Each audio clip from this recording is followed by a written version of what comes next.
Selamat siang semuanya. Pada siang hari ini saya akan membahas materi mengenai masalah lingkungan yang ada di Indonesia. Salah satunya tanah longsor.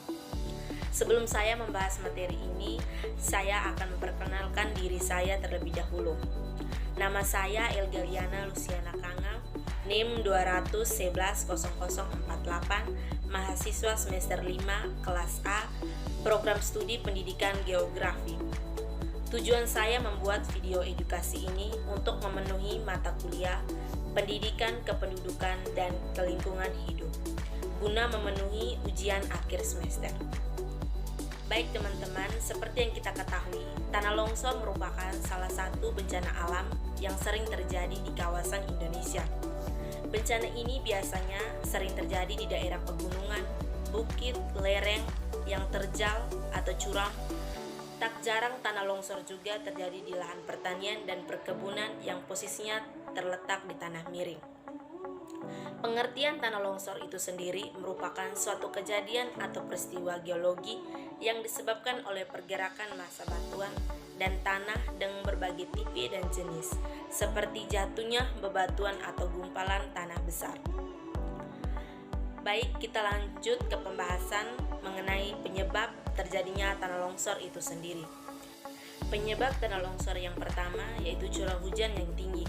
Curah hujan yang tinggi adalah salah satu penyebab terjadinya bencana longsor.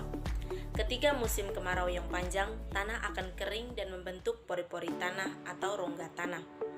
Dan selanjutnya terjadi keretakan pada tanah tersebut. Maka ketika musim hujan, air hujan akan memenuhi rongga tanah dan menyebabkan terjadinya pergeseran lahan. Jika tanah bergeser secara terus-menerus akan terjadinya tanah longsor. Penyebab tanah longsor yang kedua yaitu erosi tanah. Erosi tanah merupakan salah satu penyebab tanah longsor yang paling sering terjadi. Erosi itu sendiri merupakan proses pengikisan tanah oleh aliran air. Erosi dapat disebabkan oleh aliran air permukaan, air hujan, air sungai, maupun gelombang laut. Aliran-aliran air ini dapat mengikis tanah. Bila pengikisan ini sering terjadi di kaki lereng-lereng, maka erosi dapat menyebabkan lereng tersebut menjadi lebih curam. Penyebab yang ketiga, lereng tebing yang terjal. Terjadinya lereng tebing dapat menjadi salah satu penyebab tanah longsor. Lereng tebing yang terjal dapat terbentuk akibat proses erosi oleh aliran air yang deras ataupun karena hembusan angin kencang yang mengikis lereng tersebut. Penyebab yang keempat, deforestasi atau penggundulan hutan. Penebangan hutan secara liar yang memberikan dampak akibat hutan gundul sangat berdampak pada terjadinya bencana longsor. Seperti yang kita ketahui, pohon-pohon yang ada di lereng bukit atau pepohonan di hutan sekitar akarnya sangat bermanfaat untuk menyimpan air dan memperkuat struktur tanah sehingga tanah akan tetap kokoh dan tidak longsor. 6. Getaran. Getaran juga merupakan salah satu penyebab tanah longsor. Tanah yang bergetar juga dapat menyebabkan tanah longsor. Selain gempa bumi, getaran yang dihasilkan lalu lintas di jalan sekitar lereng juga dapat menyebabkan terjadinya tanah longsor.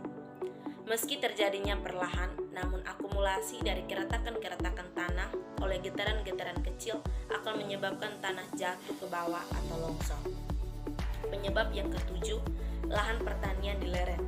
Penataan lahan pertanian maupun perkebunan yang buruk akan berdampak pada timbulnya bencana longsor. Tanaman pertanian dan perkebunan memiliki akar yang kecil dan tidak cukup kokoh untuk menjaga struktur tanah tetap kuat. Selanjutnya kita akan membahas mengenai tanda-tanda akan terjadinya tanah longsor. Yang pertama, munculnya retakan di lereng sehabis hujan. Yang kedua, tebing terlihat rapuh atau kurang kokoh. Yang ketiga, batu-batu kerikil berjatuhan dari atas tebing atau lereng. Yang keempat, munculnya mata air baru secara tiba-tiba. Yang kelima, genangan air saat musim hujan akan hilang saat akan terjadi longsor. Yang keenam, terjadinya penurunan di permukaan tanah. Dan yang ketujuh, pepohonan tampak miring. Berikutnya, kita akan membahas mengenai dampak yang ditimbulkan dari terjadinya tanah longsor tersebut. Dampak yang pertama, jatuhnya korban jiwa. Yang kedua, rusaknya infrastruktur dan terputusnya jalan transportasi. Yang ketiga, hilangnya tempat tinggal. Yang keempat, kerugian dan terhambatnya perekonomian.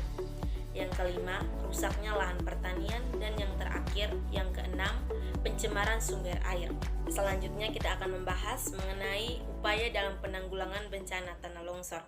Yang pertama, menghindari pembangunan pemukiman di daerah di bawah lereng yang rawan terjadi tanah longsor. Yang kedua, mengurangi tingkat keterjangan lereng dengan pengolahan lahan tersering di kawasan lereng. Yang ketiga, menjaga drainase lereng yang baik untuk menghindarkan air mengalir dari dalam lereng keluar lereng. Yang keempat, pembuatan bangunan penahan supaya tidak terjadi pergerakan tanah penyebab longsor. Yang kelima, penanaman pohon kembali yang mempunyai perakaran yang kuat. Yang keenam, memberi sosialisasi kepada masyarakat di kawasan hutan, pegunungan, dan perbukitan. Dan yang ketujuh, warning system atau teknologi peringatan bencana longsor dengan menciptakan alat-alat pendeteksi pergerakan tanah yang berisiko akan longsor di daerah-daerah longsor. Baik, demikian video singkat tentang tanah longsor. Semoga video ini memberi manfaat untuk kita semua. Terima kasih juga untuk yang sudah menonton video ini. Jangan lupa like dan komen. Sampai jumpa.